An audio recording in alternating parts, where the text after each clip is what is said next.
காஞ்சிபுரம் கம்பக்கால்வாயில் 1000 கன அடி தண்ணீர் திறக்கப்பட்டுள்ளதால் தண்ணீர் ஆர்ப்பரித்து செல்லும் ட்ரோன் காட்சிகள் வெளியாகியுள்ளது. விவரங்களை தருகிறார் செய்தியாளர் ஸ்ரீராம். ஸ்ரீராம், வணக்கம். விவரங்கள் என்ன சொல்லலாம்? ஆந்திரா மற்றும் வேலூர் மாவட்டங்களில் தொடர் கனமழையின் காரணமாக பல்வேறு ஏரிகள் நிரம்பி பாலாற்று வழியாக ராணிப்பேட்டை மாவட்டம் அணைக்கட்டிலிருந்து காவேரிப்பாக்கம் வழியாக காஞ்சிபுரம் மாவட்டத்திற்கு திருப்பி விடப்படுகிறது. இந்த கம்பம் கால்வாய் என்பது கம்பவர்மன் காலத்தில் மன்னராட்சி காலத்தில் 44 கிலோமீட்டர் காஞ்சிபுரம் மாவட்டத்தில் அந்த காலத்திலே தொடங்கப்பட்டு அந்த பணியானது நடைபெற்று தற்போது வரை அந்த கம்பம் கால்வாய் கிட்டத்தட்ட 80 ஏரிகளை நிரப்புகிறது. அதன் பின்பாக கடைசியாக நம்ம செம்பரம்பாக்கம் இருக்கக்கூடிய அந்த ஏரியில் சென்றடைகிறது. கிட்டத்தட்ட 44 கிலோமீட்டர் காஞ்சிபுரம் மாவட்டத்திலே பயணிக்கிறது.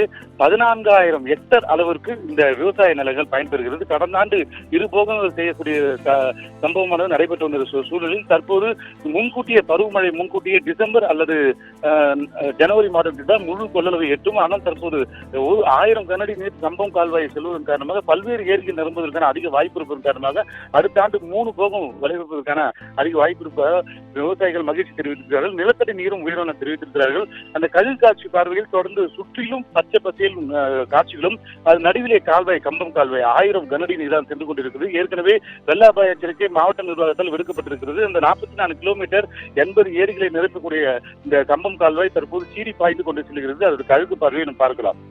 பிளே ஸ்டோர் மற்றும் ஆப் ஸ்டோரில் இருந்து பாலிமர் செயலியை QR கோடு மூலம் பதிவிறக்கம் செய்யுங்கள். செய்திகளை உடனுக்குடன் பெறுங்கள்.